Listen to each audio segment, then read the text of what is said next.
Muito bem. Olá, você que está me assistindo. Seja muito bem-vindo a mais um dos nossos vídeos. Nesse vídeo de agora, nós vamos trazer algumas aplicações relativamente práticas do teorema da representação, né? É claro que, como nós estamos falando de álgebra, a álgebra basicamente é resultados, né? Então, eu não vou pegar um grupo específico nesse... Não vou pegar um grupo geral aqui, né? Mas é uma aplicação um pouco mais palpável do teorema da representação, que nós já mostramos duas vezes, né? Nós demonstramos lá na aula 11, parte 3, tá? Ele já foi demonstrado, e nós mostramos ele no vídeo anterior. Tá? No vídeo anterior ele também foi demonstrado de novo o teorema da representação, só que usando ações de grupos, né? É uma aplicação de ações de grupos. Tá? Então agora vão ser as aplicações das aplicações. Mais especificamente, nós queremos mostrar que subgrupos de certos índices são normais. Basicamente isso que nós queremos mostrar. Tá? Eu encontrei o primeiro resultado que eu vou mostrar, a primeira aplicação, eu encontrei ela proposta numa lista de exercícios e eu resolvi trazê-las para vocês porque é um exercício bastante interessante. Né?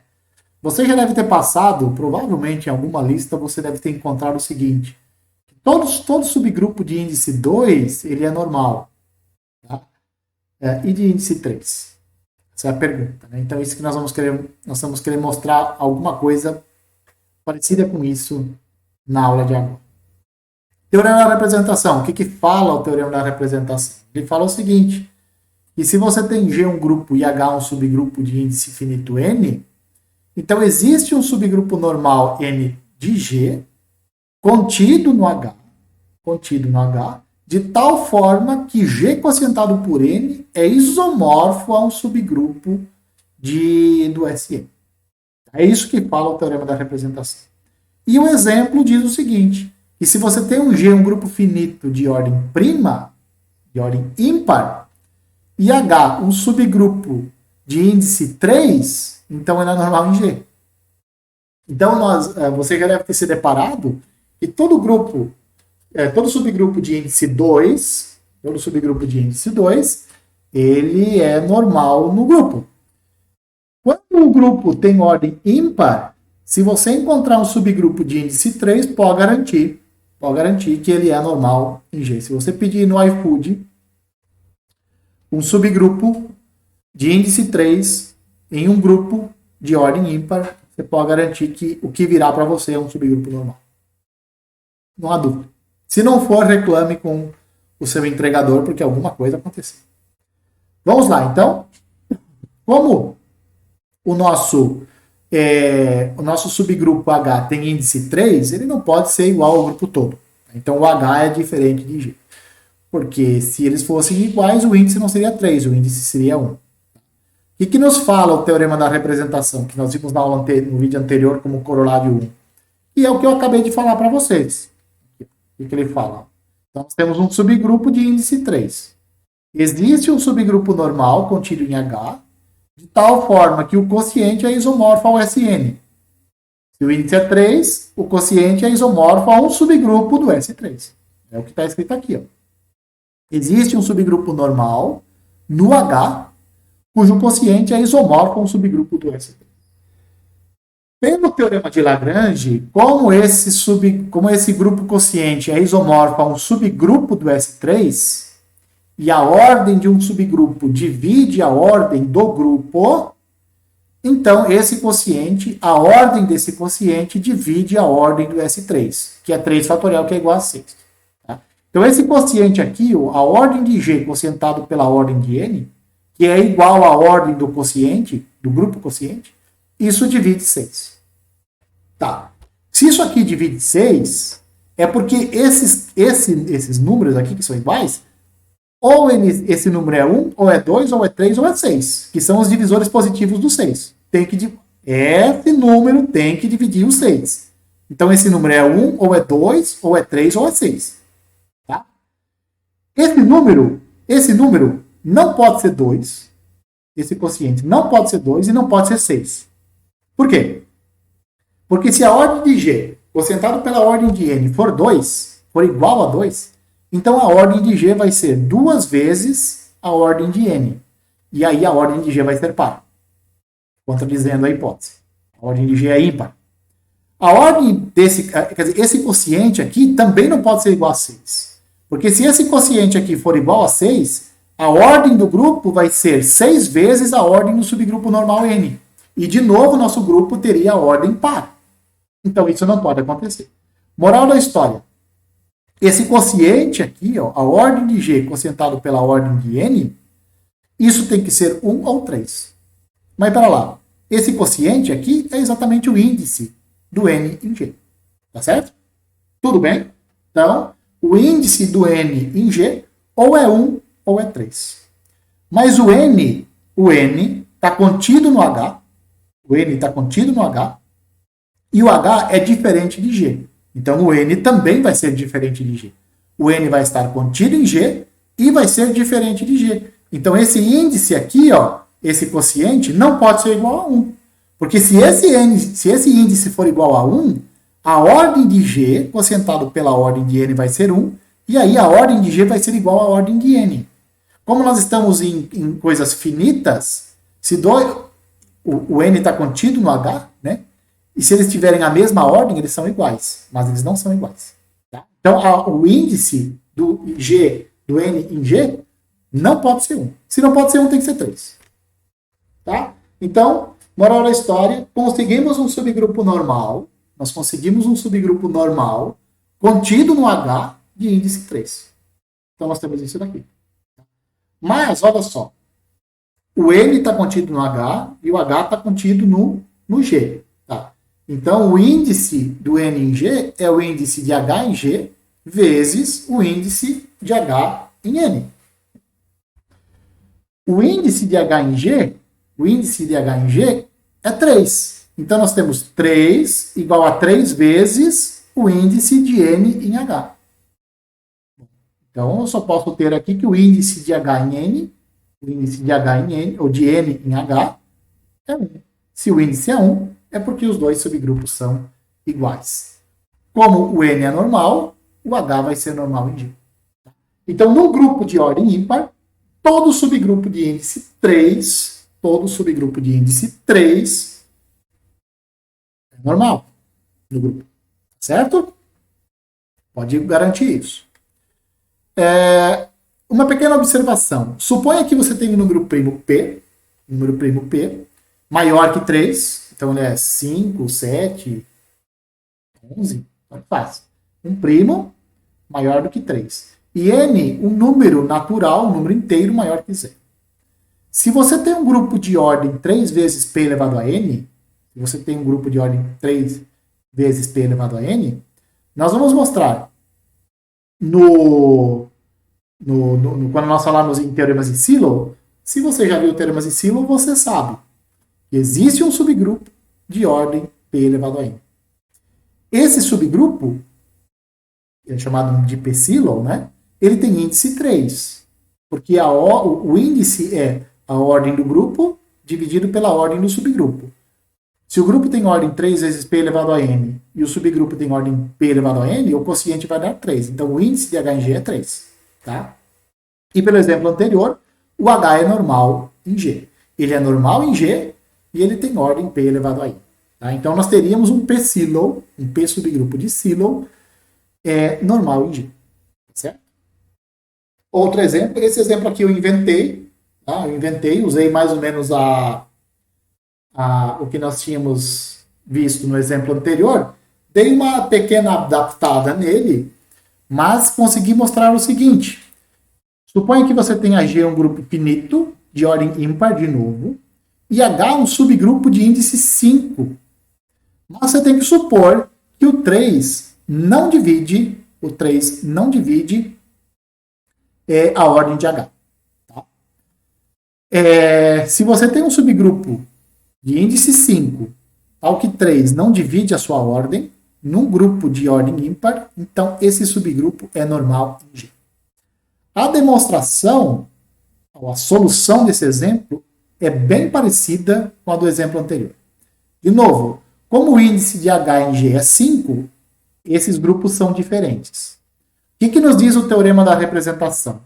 Ele fala o seguinte, existe um subgrupo normal contido em H, de tal forma que o quociente é isomorfo ao S5, que é o índice de H em G. S5. O que diz o teorema de Lagrange? Olha, se esse quociente aqui é isomorfo a um subgrupo do S5, então esse número aqui tem que dividir a ordem do S5. Então esse número, essa ordem, divide o S5, a ordem do S5, que é 5 fatorial. Que é 5 vezes 4 vezes 3 vezes 2 vezes 1. Então a ordem de G quocientado pela ordem de N divide esse produto aqui. Tá? De novo. Aqui, ó, quantos divisores tem? Cara, esse número aqui é 120. 120 tem vários divisores. 1, 2, 3, 4 e 5 são divisores. 2 vezes 3 é divisor. 2 vezes 4 é divisor. 2 vezes 5 é divisor. 3 vezes 4 é divisor. 3 vezes 5 é divisor. 4 vezes 5 é divisor também. Então tem divisor pra caramba esse número. Tá? Então ele tem vários divisores. Lembra que lá no exemplo anterior, pelo fato do grupo ter ordem ímpar, esse número que divide isso aqui não podia ser par? Lembra lá? Né? Lá nós deduzimos, ó, o quociente, a ordem do quociente não podia ser um número par, ele tinha que ser um número ímpar. Lá não podia ser 2, não podia ser 6. Justamente porque o grupo tinha que ter, justamente porque o grupo G tinha ordem ímpar, né? Lembra? Volta lá, se quiser volta lá. Aí você olha lá. Então, aqui é a mesma coisa. Como a ordem de G é ímpar, os divisores ímpares de 5 fatorial são 1, 3, 5 e 15. 1, 3, 5 e 15. Quer dizer, esse número aqui, ó, esse número não pode ser um divisor par. Ele tem que ser um divisor ímpar, porque a ordem de G é ímpar. De novo, se esse quociente aqui for um número par, ou divide um número par, né? For um número par aqui, um divisor par, então a ordem de G vai ser par. O que contrariaria a hipótese de a ordem de G ser ímpar. Espero que eu tenha sido claro aqui, né? Mas como a ordem de G é ímpar, esse quociente não pode ser um número par. Ele tem que ser um divisor e não pode ser par, então ele tem que ser ímpar. Os divisores ímpares do 5 fatorial, 1, 3, 5 e 15. Tá? Então, são só essas possibilidades para o índice, como esse quociente é o índice de N em G, então as possibilidades para o índice são 1, 3, 5 e 15. O N está contido em H e o H é diferente de G. Então, de novo, esse índice aqui não pode ser 1. Esse índice não pode ser 1. Se o índice for 1, então o G vai ser igual a N, mas G não é igual a N, porque o N está contido em H e o H é diferente de G. E, portanto, o índice do N em G ou é 3, ou é 5, ou é 15. Vamos lá. Se o índice for 3, se o índice de N em G for 3, então nós temos o seguinte, né? Índice de N em G é 3, mas esse índice você pode quebrar como produto desses dois índices aqui, porque o N está contido em H. N está contido em H e H está contido em G. Né? Então isso aqui se quebra, teorema da torre. O índice de H em G é 5, por hipótese. Então nós teríamos 3 igual a 5 vezes alguém. Isso é um absurdo. Um múltiplo de 3 nunca é um múltiplo de 5. Um múltiplo de 5 nunca é 3. Tá? Então não dá. É um absurdo. Se o índice for 15, se o índice do N em G for 15, então nós temos 15 igual a isso daqui, quebrando de novo como produto de dois índices. Isso aqui é 5, o índice de H em G é 5.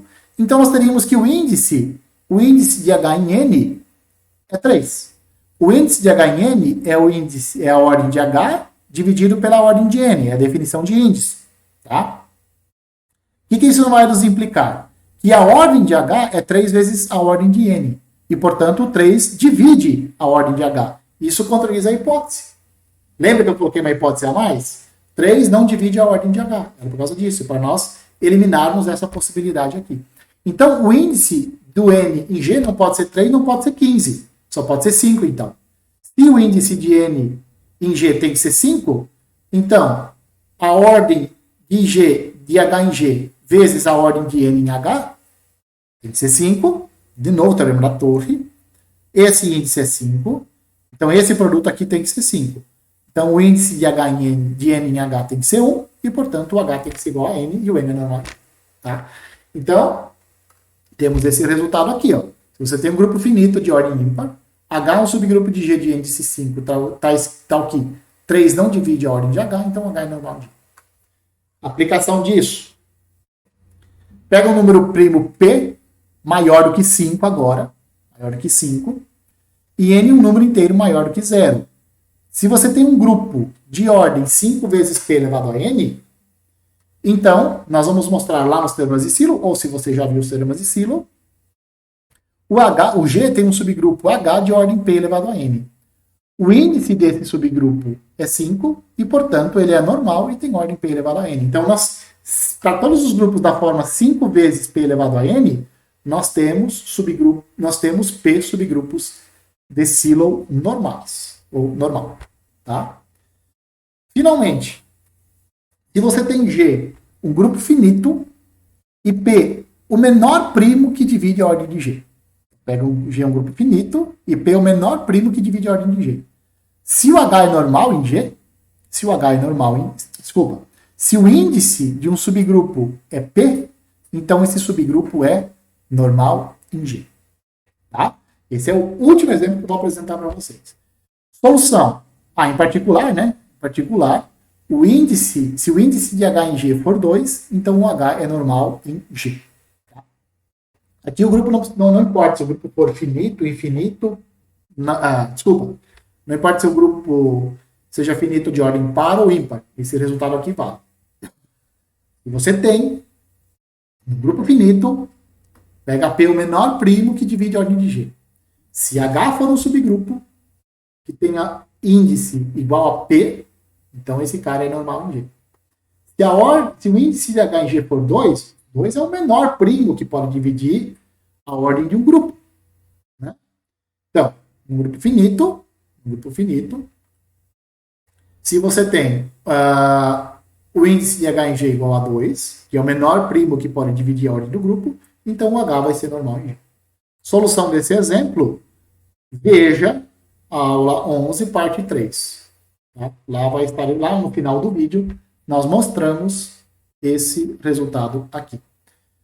Com esse resultado, você pode mostrar isso aqui, isso que nós mostramos aqui, você pode mostrar usando isso, porque 5 é o menor primo que divide a ordem desse grupo, e o índice é o menor primo que divide a ordem desse grupo. Se você tem um subgrupo de ordem P elevado a N, então esse subgrupo vai ser normal. Isso é uma outra forma de você mostrar que existem P subgrupos de Sylow normais num grupo dessa forma aqui, que tenha essa ordem. E o mesmo vale para cá. Aquele o exemplo anterior. Este daqui. Tá? Grupos dessa forma, também. Como o grupo dessa forma aqui, como o P é maior que 3, esse número é um número ímpar. Né? E 3 é o menor primo que divide a ordem desse grupo. Se você tem um subgrupo de ordem P elevado a N, eles existem pelo termo de Sylow, o índice vai ser 3, que é o menor primo que divide. Né? Então, esse cara vai ser normal. Então, essa é invocar esse resultado aqui, que você não se lembrava. Esse resultado aqui você não lembrava. Tenho certeza que você não lembrava disso. Né? Então, você pode invocar esse resultado, que nós vimos lá no vídeo 11, parte 3, para mostrar essas duas observações que eu fiz aqui. Beleza? Bom, com isso nós chegamos ao fim desse vídeo, um vídeo um pouquinho mais curto, né, 20 minutos. Eu espero que vocês tenham gostado disso daqui, são exemplos relativamente práticos. Mostra um pouquinho, dão estratégias de como que você pode eventualmente resolver um exercício. Né? Isso aqui são exercícios, eu peguei isso aqui de lista de exercício. Tá? Aquele primeiro exemplo que eu apresentei é de uma lista que eu peguei na internet. O segundo exemplo eu inventei ele, adaptei ele um pouco, dei uma adaptada e enfim, nem sei, não peguei ele na internet, eu tirei ele da minha cabeça mesmo. E aí é assim que você faz matemática, né? Assim que você faz, consegue alguns resultados. Beleza? Então, deixa eu parar de falar aqui. Um abraço a todos e eu espero que vocês me vejam nos próximos vídeos.